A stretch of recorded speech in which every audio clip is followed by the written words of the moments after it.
Cette vidéo est sponsorisée par Samsung. Les Samsung Galaxy A05 et Galaxy A05s tournent sous Android 13 avec la surcouche One UI Core 5.1. Je suis convaincu qu'ils seront parmi les premiers à recevoir Android 14 dans les entrées de gamme de cette année. Voici ce qui rend spécial le logiciel de Galaxy A05 et A05s. Tout d'abord, l'interface est épurée, presque sans application préinstallée. En dehors des applications de base telles que la calculatrice et l'horloge, les services de Google et quelques outils de Samsung, seuls Facebook, Netflix, Spotify et YouTube Music sont préinstallés sur ce téléphone. L'interface des réglages rapides et des notifications est plaisante, surtout avec ce graphique translucide. J'aime le fait que les icônes d'activation soient en bas, rendant la manipulation beaucoup plus facile. L'écran d'accueil est propre avec la météo et la barre de Google, ainsi que le portail d'actualité de Google à gauche. L'accueil est personnalisable comme tout bon Android. Appuyez maintenant pour accéder aux configurations. Changer de fond d'écran, de palette de couleurs, voire changer le thème du téléphone grâce aux nombreuses options de thèmes disponibles dans la boutique de Samsung.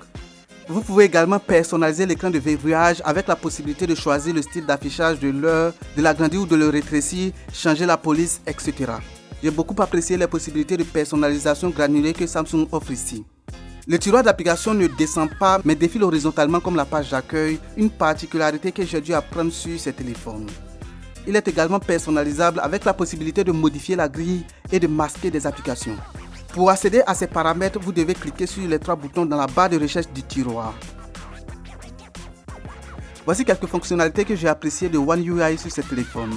QuickShare est mon coup de cœur, facilitant le partage de fichiers, même en dehors de l'écosystème Samsung. Le transfert est rapide et facile à utiliser. Ensuite, on a le presse-papier qui enregistre absolument tout, offrant l'assurance de trouver chaque information que vous avez copiée ou coupée en utilisant le clavier. Je ne sais pas combien de temps il garde ces informations, mais vous pouvez vous-même les supprimer manuellement.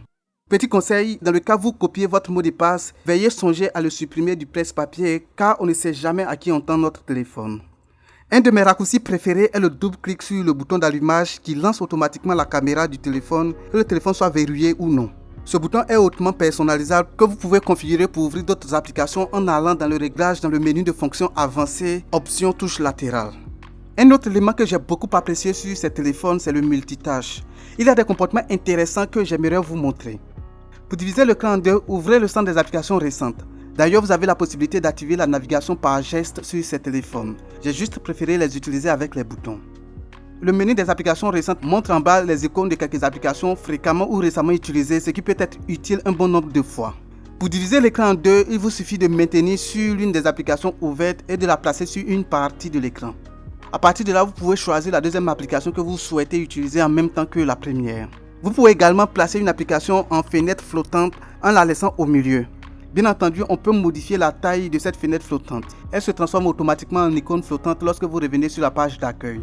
Chose intéressante, vous pouvez réduire son opacité et continuer à l'utiliser, ce que je trouve très utile, surtout lorsque je suis en train de jouer les jeux et que je vais suivre une conversation sur WhatsApp sans qu'il y ait une grande intrusion. Voici quelques manipulations que vous pouvez faire lorsque l'écran est divisé en deux. En cliquant sur les trois points au milieu, vous pouvez intervertir les positions ou sauvegarder les deux dans cette position dans le menu des applications récentes. Chaque partie a une barre en haut qui vous permet de quitter le multitâche, d'agrandir la partie en question, de la transformer en application flottante ou de choisir une nouvelle application pour cette partie. J'ai beaucoup aimé utiliser le multitâche de Samsung sur ces téléphones. Alors, voici là les quelques fonctionnalités que j'ai découvertes en utilisant les Samsung Galaxy A05 et A05s. Je suis sûr qu'il y a un nombre considérable caché dans les méandres du téléphone que je n'ai pas encore découvert. Êtes-vous un habitué du logiciel de Samsung? Dites-moi dans les commentaires les fonctionnalités majeures que j'ai omises de mentionner dans cette vidéo. Si vous avez aimé, n'oubliez pas de me le faire savoir en cliquant sur le bouton j'aime. J'ai aimé travailler sur ce type de contenu et je pense que j'en ferai plus à l'avenir. Abonnez-vous si vous ne voulez pas rater mes prochains contenus. C'était Marius, merci de m'avoir suivi, à bientôt pour une nouvelle vidéo.